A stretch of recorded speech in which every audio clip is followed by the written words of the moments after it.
ನಮಸ್ಕಾರ ಸ್ನೇಹಿತರೆ, ನಾನು ನಿಮ್ಮ ರಾಯಲ್ ಮ್ಯಾನ್ ಪುರುಷೋತ್ತಮ್ ಮಾತಾಡ್ತೀನಿ. ಈ ದಿವಸ 3/1/2026 ಪ್ರಚಲಿತ ಘಟನೆಗಳ ಬಗ್ಗೆ ತಿಳಿದುಕೊಳ್ಳೋಣ. ಸ್ನೇಹಿತರೆ, ವರ್ಷದ ಮೊದಲ ಓಪನ್ ಟೆನ್ನಿಸ್ ಕ್ರೀಡೆ ಆಸ್ಟ್ರೇಲಿಯಾದಲ್ಲಿ ಜನವರಿ 18ರಿಂದ ಪ್ರಾರಂಭ ಆಯ್ತದೆ, ಫೆಬ್ರವರಿ 1ಕ್ಕೆ ಮುಗೀತದೆ. ಆಸ್ಟ್ರೇಲಿಯಾ ಓಪನ್ ಟೆನ್ನಿಸ್ ಮೆಲ್ಬೋರ್ನ್ನಲ್ಲಿ ನಡೀತದೆ. ಇಲ್ಲಿ ನಡೆಯುವ ಟೆನ್ನಿಸ್ ಕ್ರೀಡೆ ಹಾರ್ಡ್ ಕೋರ್ಟ್ನಲ್ಲಿ ನಡೆಯುತ್ತದೆ.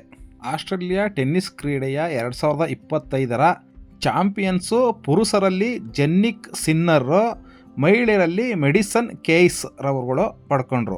ಸ್ನೇಹಿತರೆ, ಮೊದಲು ಆಸ್ಟ್ರೇಲಿಯಾ ಓಪನ್ ನಡೀತದೆ, ನಂತರ ಫ್ರೆಂಚ್ ನಡೀತದೆ, ನಂತರ ವಿಂಬಲ್ಡನ್ ನಡೀತದೆ. ಅದಾದ ನಂತರ ಲಾಸ್ಟ್ಗೆ US ಓಪನ್ ನಡೀತದೆ. ಆಸ್ಟ್ರೇಲಿಯಾ ಮತ್ತು US ಓಪನ್ನು ಹಾರ್ಡ್ ಕೋರ್ಟಲ್ಲಿ ನಡೆದ್ರೆ, ಫ್ರೆಂಚ್ ಓಪನ್ನು ಕ್ಲೇ ಕೋರ್ಟ್ನಲ್ಲಿ ನಡೀತದೆ, ಮತ್ತು ವಿಂಬಲ್ಡನ್ನು ಗ್ರಾಸ್ನಲ್ಲಿ ನಡೀತದೆ, ಅಂದರೆ ನೆಲ ಹಾಸ್ನಲ್ಲಿ ನಡೀತದೆ.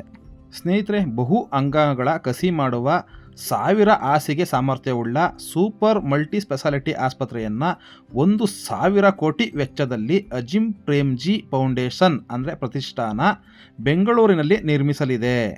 ಈ ಆಸ್ಪತ್ರೆಯನ್ನು ಇನ್ಸ್ಟಿಟ್ಯೂಟ್ ಆಫ್ ಗ್ಯಾಸ್ಟ್ರೋ ಎಂಟರಾಲಜಿ ವತಿಯಿಂದ ಅಜಿಮ್ ಪ್ರೇಮ್ಜಿ ಪ್ರತಿಷ್ಠಾನ ನಡೆಸಲಿದೆ ಎಂದು ವೈದ್ಯಕೀಯ ಶಿಕ್ಷಣ ಸಚಿವರಾದ ಶರಣಪ್ರಕಾಶ ಪಾಟೀಲ ತಿಳಿಸಿದ್ದಾರೆ.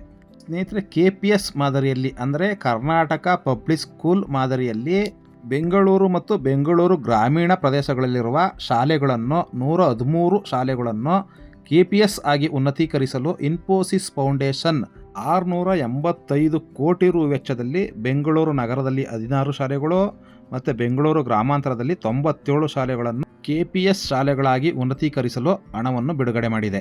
ಗೌರ್ನಮೆಂಟ್ ಸ್ಕೂಲ್ಗಳಿಗೆ ಅಜಿಮ್ ಪ್ರೇಮ್ಜಿ ಪ್ರತಿಷ್ಠಾನ ಮೊಟ್ಟೆ, ಹಾಲು, ಬಟ್ಟೆ, ಪುಸ್ತಕ ಕೊಟ್ಟರೆ ಇವರು KPS ಶಾಲೆಯನ್ನೇ ಕಟ್ಟಲು ಹೊರಟಿದ್ದಾರೆ. ಒಳ್ಳೆಯದು ಅಲ್ವಾ ಸ್ನೇಹಿತರೆ?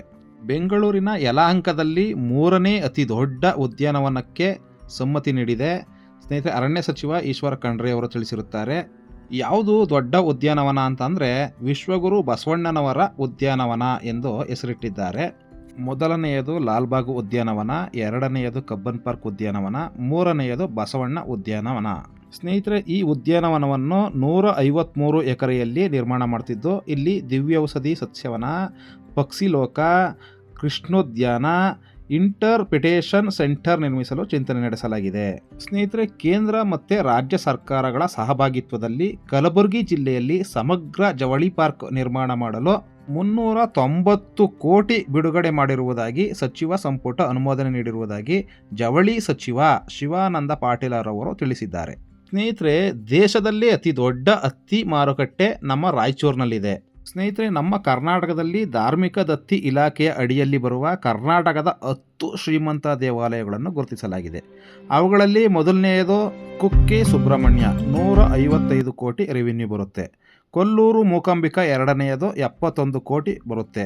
ಮೂರನೆಯದು ಚಾಮುಂಡೇಶ್ವರಿ ದೇವಾಲಯ ಮೈಸೂರು 50 ಕೋಟಿ ಬರುತ್ತೆ. ನಾಲ್ಕನೆಯದು ನಂಜನಗೂಡು ನಂಜುಂಡೇಶ್ವರ 36 ಕೋಟಿ ಬರುತ್ತೆ. ಐದನೆಯದು ಸವದತ್ತಿ ಯಲ್ಲಮ್ಮ 30 ಕೋಟಿ ಬರುತ್ತೆ. ಆರನೆಯದು ಯಡಿಯೂರು ಸಿದ್ಧಲಿಂಗೇಶ್ವರ 29 ಕೋಟಿ ಬರುತ್ತೆ.